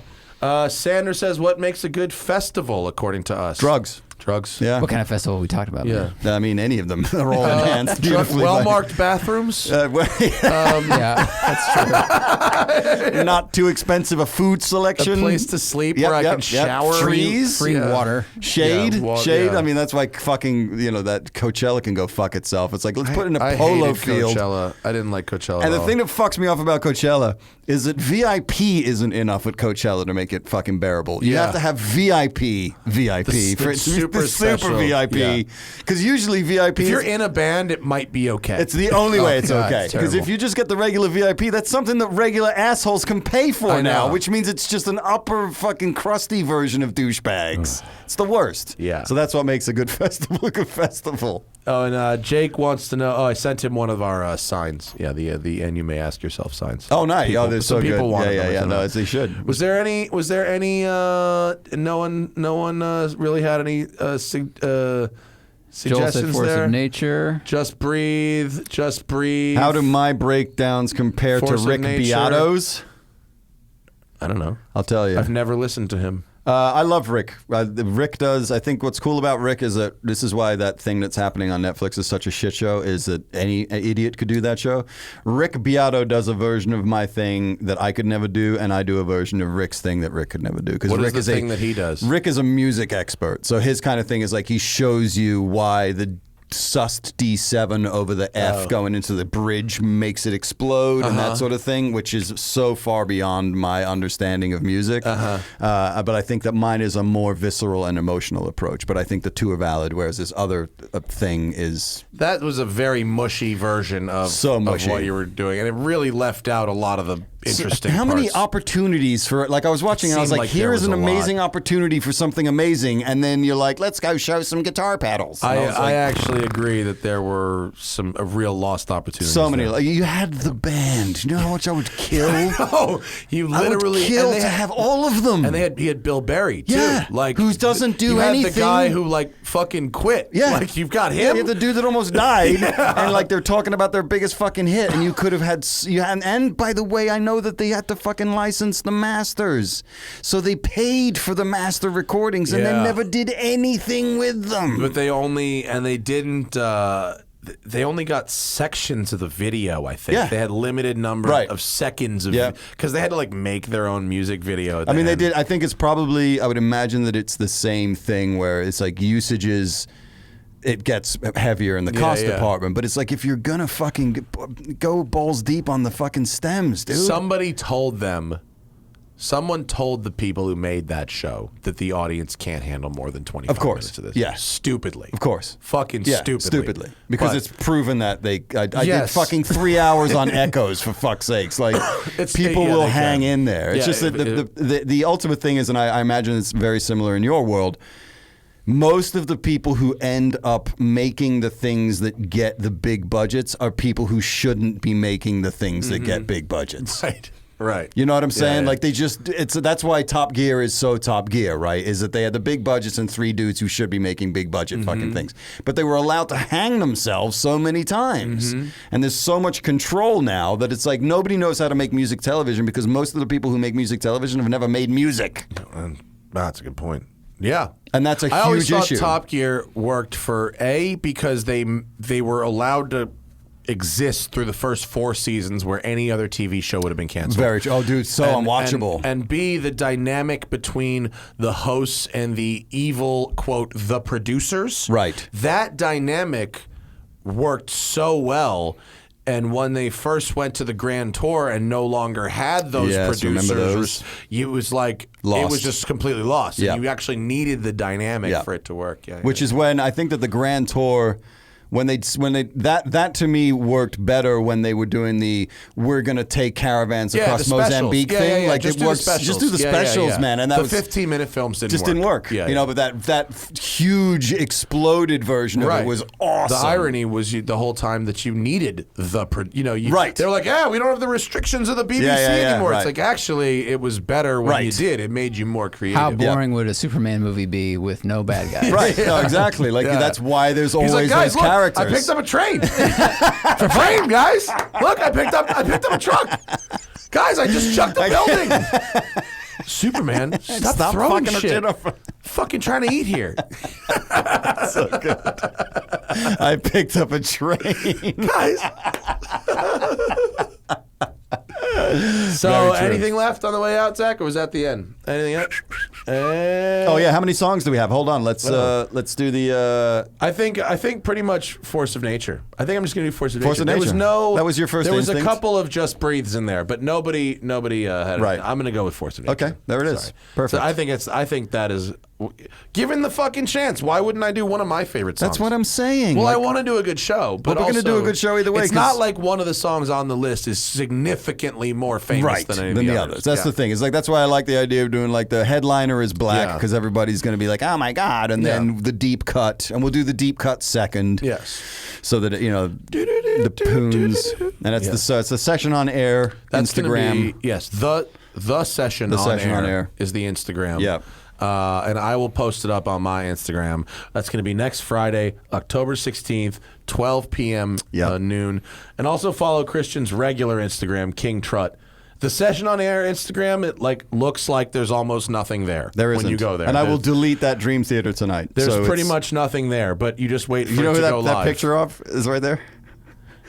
That's Jonas, who directed the Rammstein fucking movie. That's Oh, Jonas really? Ackerlund, who's like one of the greatest fucking awesome. movie directors of all time. And that's him in Sweden currently growing his Geezer Butler mustache. Oh, that's awesome. And that was him on a Zoom call with me. And I was like, that is the greatest fucking look you've ever had, man. He looks like he's getting ready to fuck. He's like, as soon as these drugs kick in, It's on. I am ready 110%. to fuck. Yeah, no, he's Yeah. amazing. So anyway, if you could follow the session on air for the live shows, but really my page where I do the stupid shit is King Trut, which would be really nice. And hopefully, look at that picture of the four of us. Like, what a great photo that is. Jason Kamitsa came down. Yep. For Mike the Cars Musto, and Coffee. It was very good. where we saw a $50 million Ferrari, which was Thanks, Bruce. Ferrari. which Thanks, was Bruce ridiculous. Meyer. Yeah, You're the Bruce G. Myers. Yeah. He yeah. is the G. Thanks for coming down, homie. Dude, it's always a pleasure. Thank you so much. We're And gonna- I'm really proud of you. I love this place. This place is dope. It's a good place to do some broadcasting. And now that we know that this works, it looks Yeah. like we can definitely do Don Was and I doing fucking Love Shack in this shit. Oh, you want to? I would love that. I will sit in the corner. Yeah. Yes. We'll just so Don Was wants to do Love Shack. We could probably have Mayor come down He and do was some the shit. producer on Love Shack. Thank you. Yeah, Okay. yeah. Don Was is one of the greatest, most important record producers of the '80s through the '90s. Well, hopefully our studio is legit enough to justify. Oh, dude, he's gonna love it. It'll be great. It'll be brilliant. It'll be so much better than the chat room. And then once we know it works, we can get everybody down there. Start calling them in. You That'd know? be rad. For a small, I'll trade you for weed.